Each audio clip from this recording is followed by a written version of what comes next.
Sorry, we're going to take Joe Biden, who's speaking live now. First, we're coming together to reduce Europe's dependence on Russian energy. Putin has issued Russia's energy resources to coerce and manipulate its neighbors. That's how he's used it. He's used the profits to drive his war machine. And that's why earlier this month I announced the United States would ban all imports of Russian energy to make it clear that the American people would not be part of subsidizing Putin's brutal, unjustified war against the people of Ukraine. At the time, I noted that we were able to take this step when others could not because the United States is a net exporter of energy with a strong domestic industry. And the United States welcomed the European Union's powerful statement earlier this month, committing to rapidly reduce its dependence on Russian gas. Today, we've agreed on a joint game plan toward that goal, while accelerating our progress toward a secure, clean energy future. This initiative focuses on two core issues. One, helping Europe reduce its dependency on Russian gas as quickly as possible. And secondly, reducing Europe's demand for gas overall. To address the first point, the United States, together with our international partners, we're going to work to ensure an additional 15 billion cubic meters of liquefied natural gas, LNG, for Europe this year. And as the EU works to discontinue buying Russian gas well before 2030, it will also work to ensure additional EU market demand for 50 billion cubic meters of LNG from the United States annually by 2030. To accomplish this, the European Commission is going to work with the member states to store gas across the continent, to build more infrastructure to receive LNG, and to take steps to increase the efficiency of gas. This build-out will occur in a way that is consistent with, not in conflict with, the net zero climate goal that we're shooting for. It's going to take some time to adjust gas supply chains and infrastructure that is built the last decade, for the last decade. So we're going to have to make sure that families in Europe can get through this winter and the next while we're building an infrastructure for a diversified, resilient, and clean energy future. At the same time, this crisis also presents an opportunity. It's a catalyst that will drive the investments we need to double down on our clean energy goals and accelerate progress toward our net zero emissions future. That's what the second part of this initiative is all about. The United States and the European Union are going to work together to take concrete measures to reduce dependence on natural gas, period, and to maximize the availability and use of renewable energy. We're going to accelerate widespread adoption of energy-efficient technologies and equipment like smart thermostats, work to electrify heating systems all across Europe. We're going to invest in innovative solutions and technologies to make the switch from fossil fuels. And together, we'll advance the use of clean and renewable hydrogen to reduce our carbon emissions. These steps will increase energy security, economic security, and national security. And we're going to stand up a joint task force to implement these changes and drive progress that will be co-chaired by representatives from the White House and the President of the European Union's team, the Commission's team. Madam President, I know that eliminating Russian gas will have costs for Europe, but it's not only the right thing to do from a moral standpoint, it's going to put us on a much stronger strategic footing. And I'm proud to announce that we've also reached another major breakthrough in transatlantic data flows. Privacy and security are key elements of my digital agenda. And today, we've agreed to unprecedented protections for data privacy and security for our citizens. This new arrangement will enhance the Privacy Shield framework, promote growth and innovation in Europe and the United States, and help companies, both small and large, compete in the digital economy. Just as we did when we resolved the Boeing Airbus dispute and lifted the steel and aluminum tariffs, the United States and the EU are finding creative new approaches to knit our economies and our people closer together, grounded on shared values. This framework underscores our shared commitment to privacy, to data protection, and to the rule of law. And it's going to allow the European Commission to once again authorize transatlantic data flows that help facilitate $7.1 trillion in economic relationships with the EU. So thank you again, Madam President, for your personal friendship, for your partnership, and above all, your leadership. All of this is bringing the European Union and the United States even closer together, and that's a win for all of us. So I thank you all, and I'm now going to yield the podium to the President. Let me pull this out. I earn my salary here. Is it out enough? There you go. Thank you. Thank you. Thank you.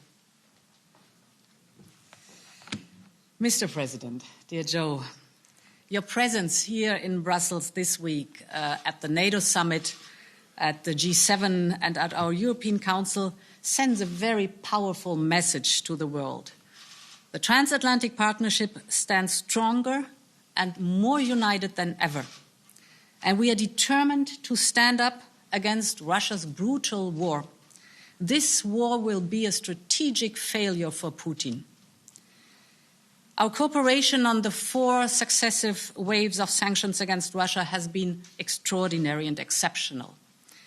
The sanctions are now working their way deep into the Russian system, draining Putin's resources to finance this atrocious war. Our work on sanctions also shows that when we act together, we're stronger and we really can make a difference. And we are continuing to reinforce our cooperation in many strategic ways: on humanitarian and security assistance to Ukraine, on energy, on fighting the threats against our democracies, on solving outstanding issues in the EU-US cooperation, including in data protection and privacy.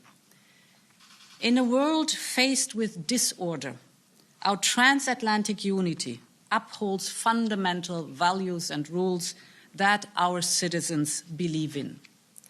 Let me focus first on refugees.